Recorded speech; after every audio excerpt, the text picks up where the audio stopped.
Hello, friends and foes, and all those in between. Welcome back to another episode of Sauvignon Blah, hosted by me, Maxine on TV. Today's episode is all about identity. Who are you? Who am I? What does it all mean? Is it all important? I guess we'll never know, but we sure will talk about it. Today's episode, we are drinking a lovely glass of water. Some of us have decided to do dry January because I think it's important to take a little break, get out of habits, and I guess this month I identify as sober. So let's discuss. I wanted to talk about identity. One, because I think coming up with a drag persona, sort of existing in this new realm, has all kind of changed my sense of self, kind of like given me a brand new identity, and it's all been very interesting. I remember in a communications class I took in college, yes, I did go to college, believe it or not, but in this class we talked about identity, we talked about it in relationship to names, and ever since then, I have always been very keen on names and like always making sure I pronounce people's names correctly and I know their names, which is very interesting because whenever I do introduce myself to somebody or get introduced to somebody, I never remember their name. So when I was in 5th grade, it was like an award ceremony, and this always stuck with me. And I think that's why in the class it hit so, I was like, oh yes, names are so important. I remember my friend Ijama, and it's not a very common name. And I remember our teacher was going to all the students whose names were trickier to pronounce. She asked her, we all knew her first name, it was end of the year. Got that down, thankfully. But her last name, the teacher didn't know, so she asked for the pronunciation. And I remember I was listening, and I was intrigued, and I was like, oh, that's, I was practicing saying it with her, because I had been saying it wrong. And I remember our teacher did it, and when we were all in the auditorium, and she was getting her award, teacher said her name wrong. After all this practicing, it's so important.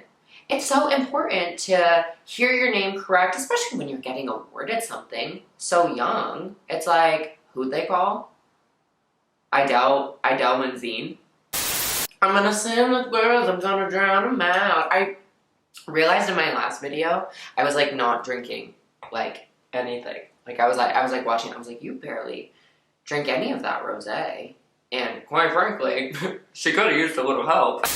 Identity. That's kind of fun. Weird drag, I said. That's what I said. I said I wanted more of it. Am I being weird? I don't know. Doing drag and starting that has been very interesting. I thought there would be more of a duality. I thought I would exist out of drag and I would exist in drag. But I think especially, trying to get booked in LA and going out and things like that, it's in queer spaces, I'm Maxine, just out of drag. And so that's been really interesting. Yesterday, I was somebody was introducing me to somebody, I wasn't in drag, and they were like, this is, and I was like, Maxine. I was like, who am I?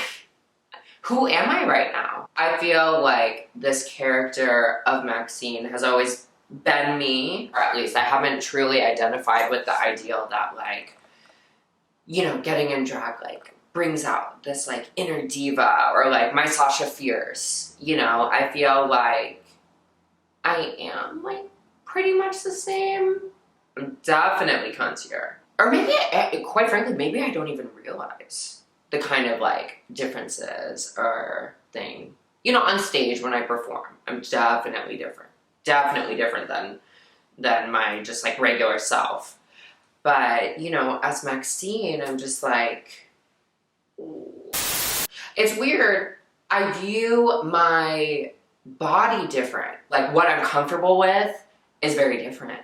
Like, out of drag, I'm not the biggest fan of, like, wearing tank tops in public and, like, showing off my arms and like that, you know. I'm just like, you know, just a little insecure, especially living in LA with, like, all these, like, just muscled bodies. Like, how you identify shapes how you wish to be perceived. Because I guess, like, when you're looking at the female beauty standards and, like, things like that, it's like totally different, obviously. Yeah, so that clearly this all makes sense. But it's interesting that it's like it's my same body, but, like, what I'm comfortable showing in and out of drag shifts. That's been jarring. But, you know, I adhere to those certain things. How people address me, I'm like, learning is different and kind of crazy. A bartender's so much nicer to me. So much.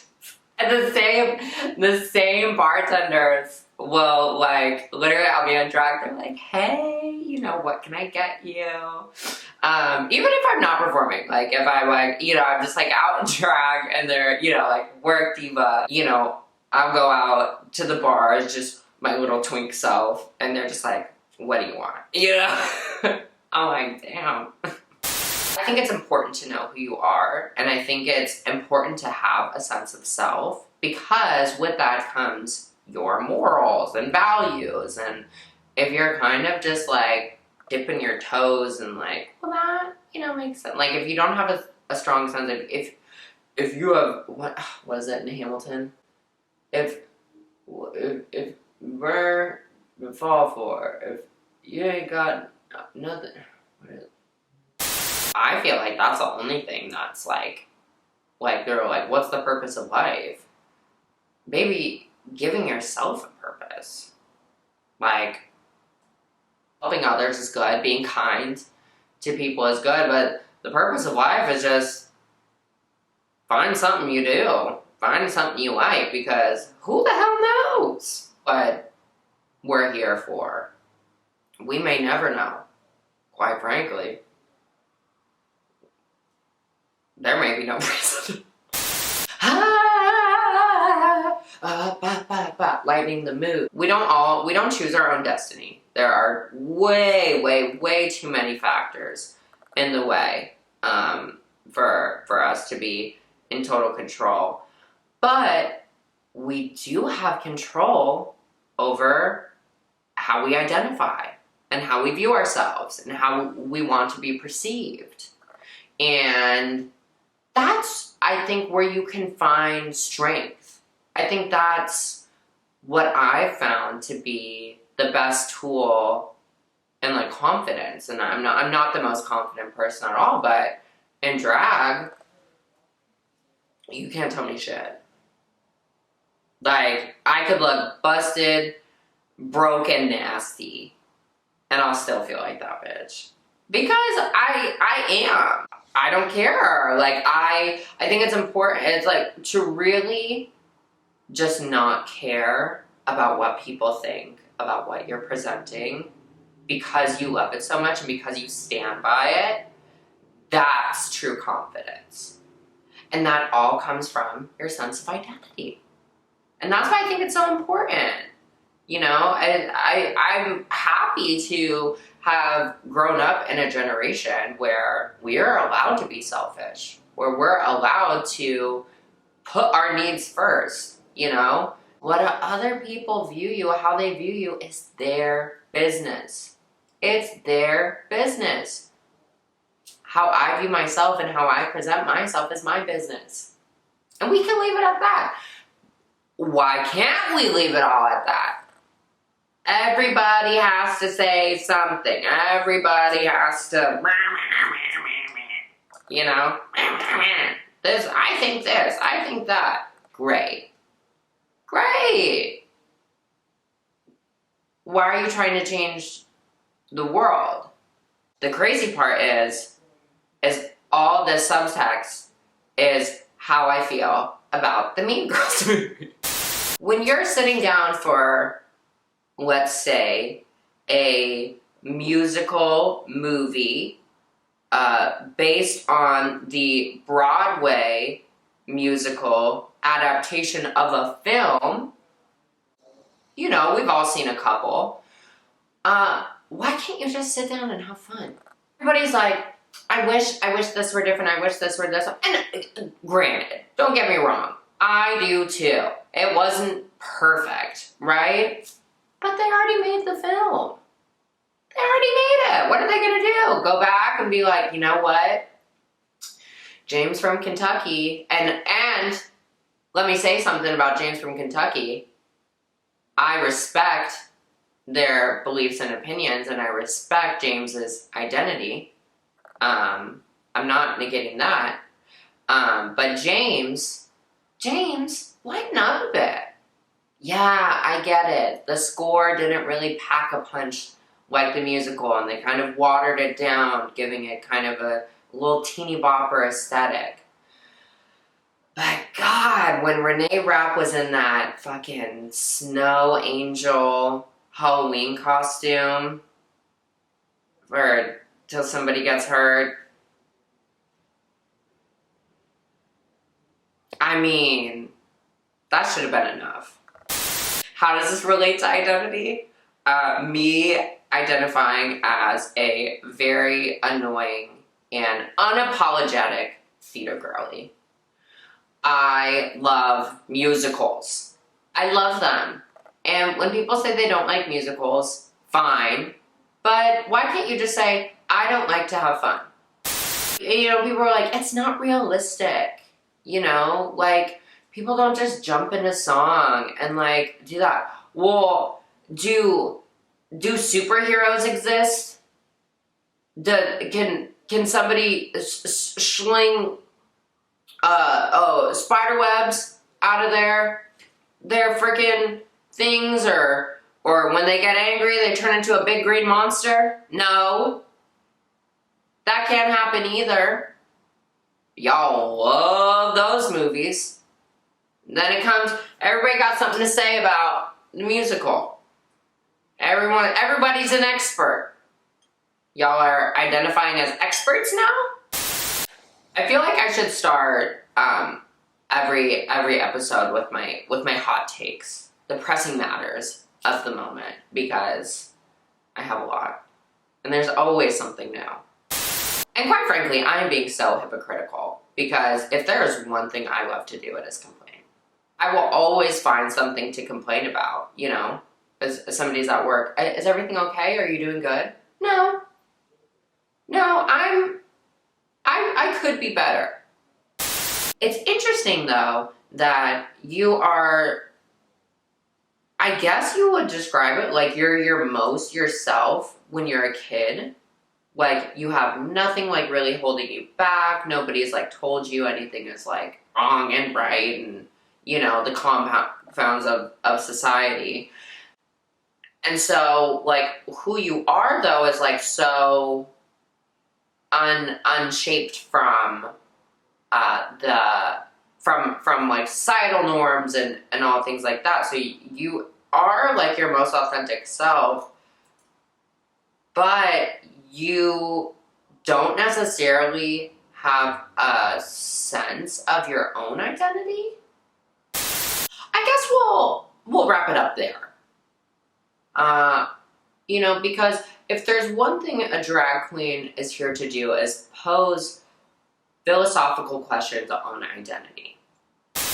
I still stand by, I think you should have a solid sense of self, you know, to take on to the world as a sense of, as your armor. But I guess that's what it is. When you're a kid, you don't care about the perception because you don't know it's right or wrong. Like I said, I am that girl, I am that bitch, and I know that's right. And that's what I'm taking out to the world. Wow. Well, that was a really interesting conversation. But I hope you enjoyed this episode. I hope you leave a comment about your identity and what you think. And also, what did you think about the Mean Girls movie? And how hot was Renee Rapp? Answer all those questions almost as if you're responding in Canvas. Thanks again for joining me for another episode of Sauvignon Blah. This week, we really got in depth about identity, and we showed Freud. I think if he watched this video and looked at all this, he'd be happy he's in his grave. But you know what? I am happier that I'm here, because he's probably fucking his mom. Well, thank you again for joining me. I hope to see you all very, very soon. Be sure to follow me on my social medias at Maxine on TV, at everything. Keep Googling me if you want. You know, I think that's fun. Every time you Google me, I feel a little tickle. I won't tell you where, though. Well, I will catch you again on another episode of Sauvignon Blah, starring me, Maxine on TV. Kisses and hugs!